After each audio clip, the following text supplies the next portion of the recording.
सभी का स्वागत है।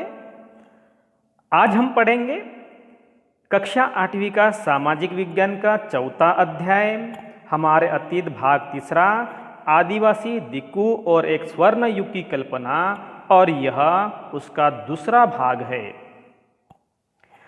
और इस अध्याय में हम चर्चा करेंगे महाजन और व्यापारी, जिसको बाहरी शैतान कहा गया है।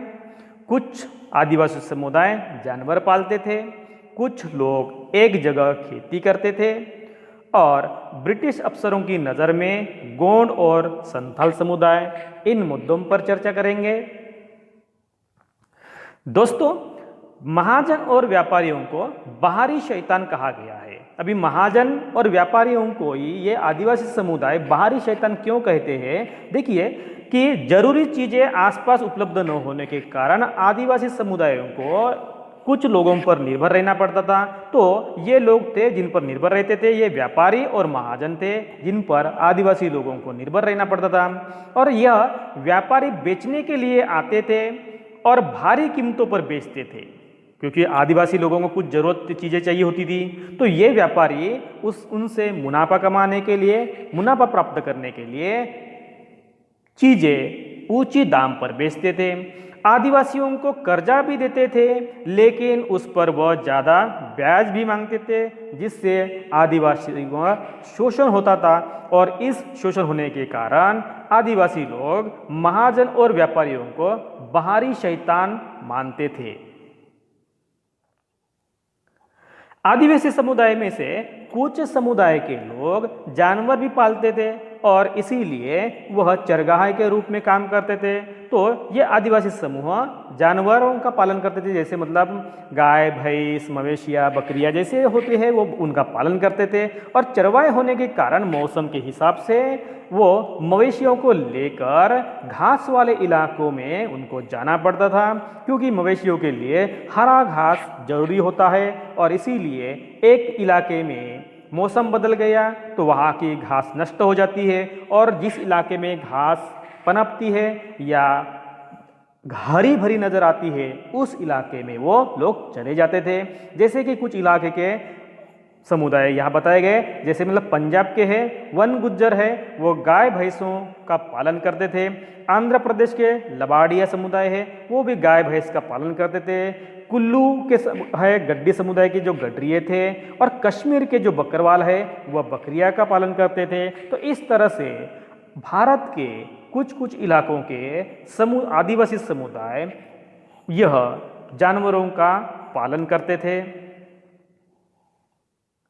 जैसे कि इस मानचित्र में दिखाया गया है कि भारत में कुछ आदिवासी समुदायों के इलाके हैं, जैसे कि कौन कौन से इलाके में कौन कौन से लोग रहते थे। देखिए, जैसे यहाँ बताया गया है कि गड्डी वन गुज्जर है, तो ये जो इलाका है कश्मीर इलाका है।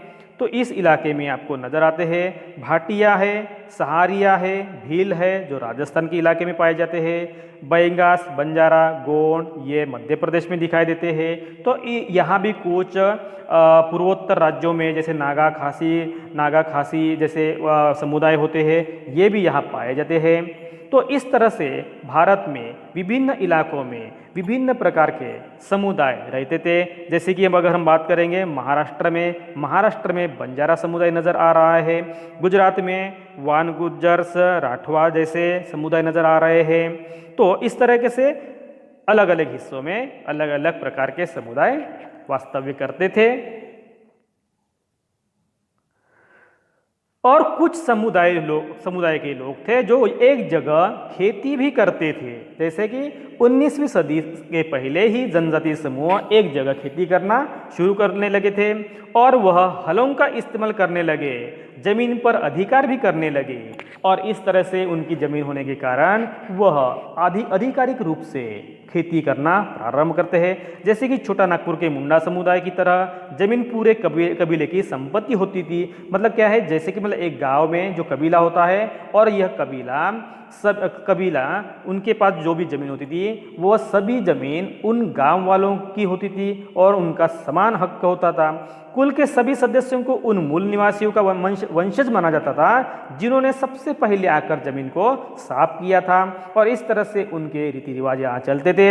और अक्सर ऐसा भी होता था कि कुल के कुछ लोग औरों से ज़्यादा ताकत जुटा लेते थे और फिर वो मुखिया बन जाते थे, और जो ताकतवर होते थे वे खुद खेती करने के बजाय उसकी अपनी जमीन किसी को बटाई पर देते थे। बटाई पर देना का मतलब होता है अगर ये मालिक है, उसके पास बहुत सारी जमीन है और ये कुछ लोग होते हैं, तो ये मालिक इनको जमीन देगा, उसके बदले में फसल होने के बाद कुछ हिस्सा ये लोग मालिक को देंगे और कुछ हिस्सा अपने पास रखेंगे। तो इस तरह से मालिक को अपने जमीन पर कुछ काम ना करते हुए भी उसको उत्पन्न मिलता रहता है। तो इस प्रकार की बटाई की व्यवस्था होती है।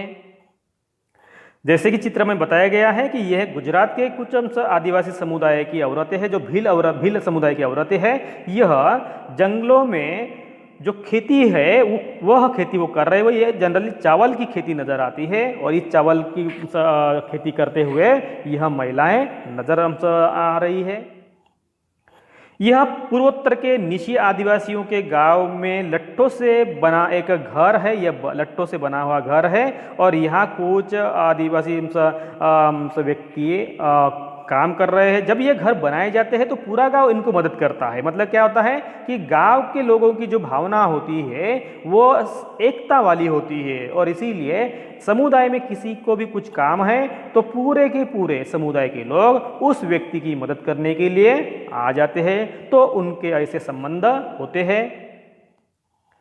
ब्रिटिश अफसरों की नज़र में गोंड और संताल की बात करते हैं कि उनकी सोच क्या थी गोंड और संताल समुदाय के बारे में।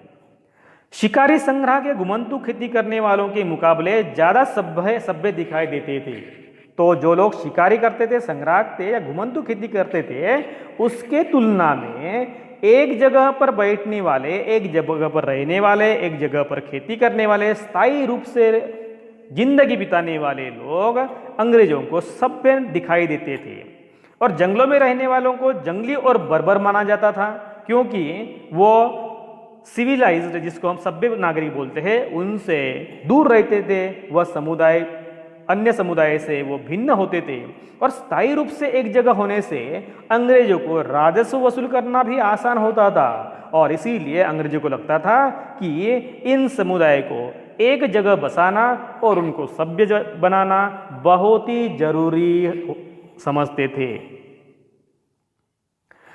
जैसे यहाँ डोंगरिया कंद कबीले की कुछ औरतें हैं जो पंडानू की पत्तियां इकट्ठा करके ला रही है। इन पत्तियों के पतले बनाए जाती है। तो ये जो पत्ते होते हैं, इन पत्ते से, जैसे कि हम आज के ज़माने में प्लेट में खाते हैं, जो प्लेट जो स्टील के या जर्मन के या अन्य धातुओं से बने होते हैं, तो आदिवासियों को इस प्रकार की कोई सुविधा नहीं होती थी। तो और इसीलिए ये पत्ते, जैसे कि मतलब ये पत्ते होते हैं, एक दूसरे को जोड़कर ऐसी पात्र या बनाई जाती है, और उस पर वो खाना खाते थे, और इस प्रकार से वो जंगलों के ही संसाधनों से अपनी पूरी ज़रूरतें पूरे करते थे। तो इस तरह से उनका जीवन है जंगलों पर पूर्णतः निर्भर होता था।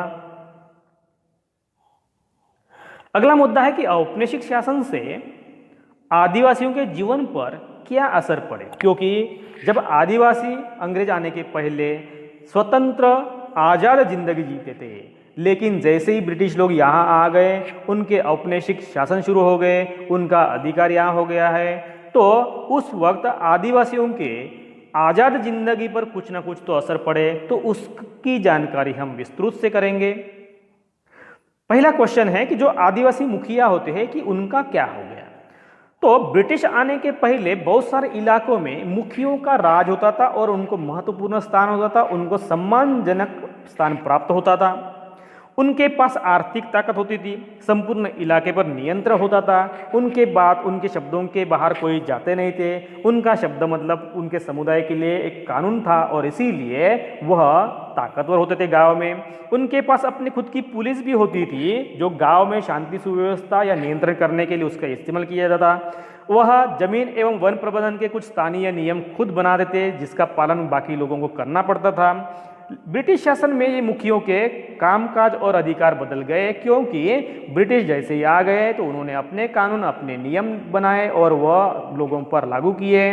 पहले जो उनके पास ताकत होती थी आज उनके पास नहीं बची थी, और इसीलिए स्थानीय आदिवासी मुखिया होते हैं उनका महत्व कम हो गया। शासकीय शक्तियाँ उनसे छीनी गई है। ब्रिटिश नियमों का पालन करने के लिए उनको मजबूर किया गया। अंग्रेजों को नजराना देना पड़ता था, क्योंकि वह अंग्रेजों के प्रतिनिधि होते थे, और अंग्रेजों के प्रतिनिधि होने के कारण उनको अपने समूह में अनुशासन बनाए भी रखना पड़ता था। और इस तरह से जब उनके पास कुछ काम नहीं था, उनको गांव में महत्व नहीं था, उनके पास कुछ शक्तियां नहीं थी, ना कोई अधिकार थे, तो इन आदिवासी मुखियाओं को परंपरागत कामों को करने से वो लाचार हो गए। तो इस तरह से आदिवासी समुदाय के कुछ मुखिया होते थे, उनको उनके अधिकार से ही बेदखल किया गया था। दूसरा प्रश्न है, जो घुमंतू काश्तकार होते हैं उनका क्या हो गया?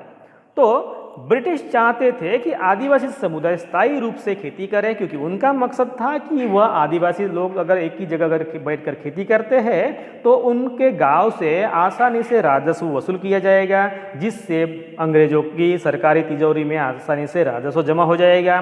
और स्थायी किसानों को नियंत्रित करना उनको आसान था, लेकिन जो घूमने वाले थे उनको नियंत्रित करना या उन पर अधिकार करना इतना आसान नहीं था।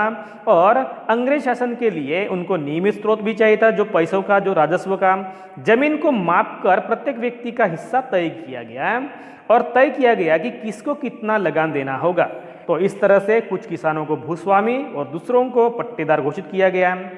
पट्टेदार अपने भूस्वामियों का भाड़ा चुकाते थे और भूस्वामी सरकार को लगान देते थे। तो इस तरह से घुमंतू काश्तकारों को स्थायी करने के लिए अंग्रेजों ने कदम उठाए थे। क्या किया उन्होंने कि जमीन को माप कर प्रत्येक व्यक्ति को उनको हिस्सा दिया और तय किया गया कि इनको इतनी जमीन मिली है तो इनको इतना राजस्व देना पड़ेगा।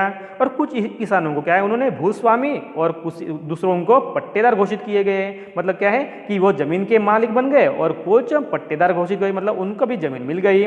पट्टेदार जो लोग होते थे वह अपने भूस्वामियों को का भाड़ा चुकाते थे और भूस्वामी सरकार को लगान देते थे। मतलब क्या है, भूस्वामी लोग पट्टेदारों को जमीन देते थे कसने के लिए, और उसके बदले में ये पट्टेदार भूस्वामी को कुछ राजस्व जैसा या कुछ उत्पादन देते थे, और ये भूस्वामी लोग सरकार को राजस्व देते थे। तो इस तरह से घुमंतू काश्तकारों को स्थायी करने के लिए अंग्रेजों ने यह कदम उठाए।